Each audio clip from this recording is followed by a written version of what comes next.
একজন সাধু আর কোটিপতির ভিতরে রাত আর দিন পার্থক্য।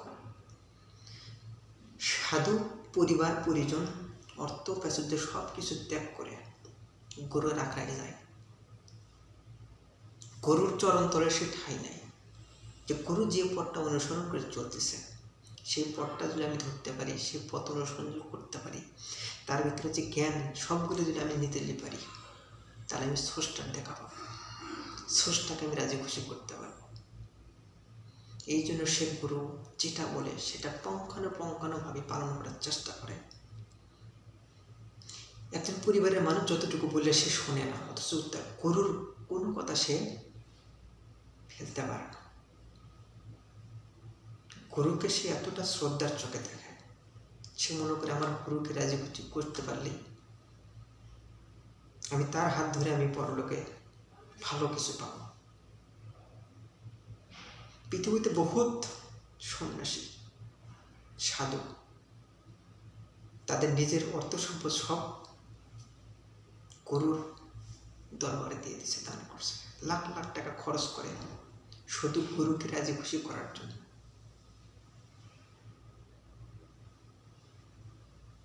সব কিছু বিসর্জন দেয় যে আমার গুরুকে আমি কেমনি রাজি আর খুশি করতে পারবো।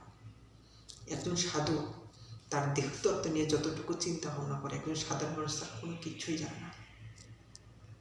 কোথায় কল, তার দেহের কোন অঙ্গ দিয়ে কি অনেক বিচার বিশ্লেষণ করে, সে অনেক জানে। তারা নামাজও পড়ে।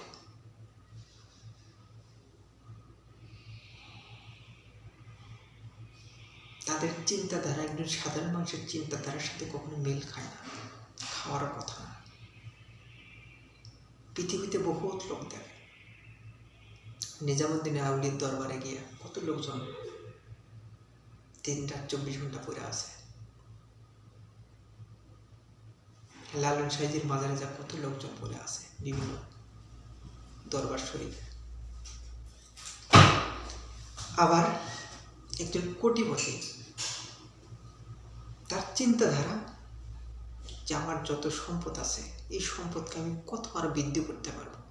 আমার গাড়ি হবে, বাইক হবে, ব্যাংক ব্যালেন্স হবে, আমার পরিবারকে আমি সব সময় অর্থ প্রাচুর্যতে ধরে রাখবো, তাদের কোনো অভাব আমি বুঝতে দেব না।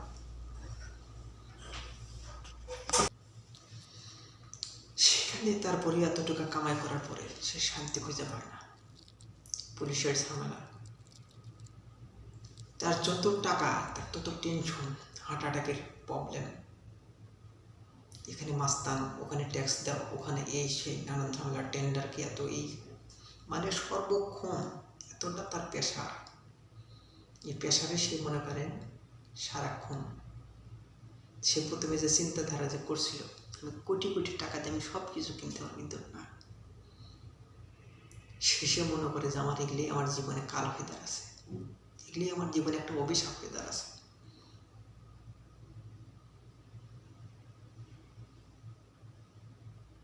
আপনি চিন্তা করে দেখেন একজন সাধুর জীবনটা কেমন সাদা মাটা, একটা পোশাক, 2 টুকরা পোশাক নিয়ে সে সবসময় চলে।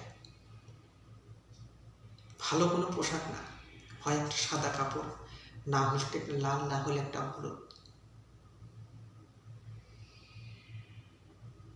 তার পায়ে কোনো স্যান্ডেল নেই ভালো দামি, সে গরম পরে, অনেকে খালি পায়ে থাকে।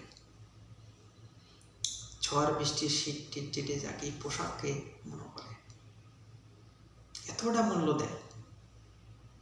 আর কোটিপতি, তাদের সাথে আমাদের কখনো মিল খায় না, খাবেও না। এই জন্যই একজন সাধু আর একজন কোটিপতির ভিতরে রাত আর দিন পার্থক্য। তাদের চিন্তাধারা, দুজনের চিন্তাধারার সাথে কখনো মিল খায় না। আর মাঝখান থেকে আমরা মিডল যারা আছি, মিডল ইস্ট, মধ্যবিত্ত, আমরা কোনো কিছু বুঝতে পারি না। দেখতে দেখতে আমার জীবনটা পার হয়ে যায়। তো ভালো থাকবেন।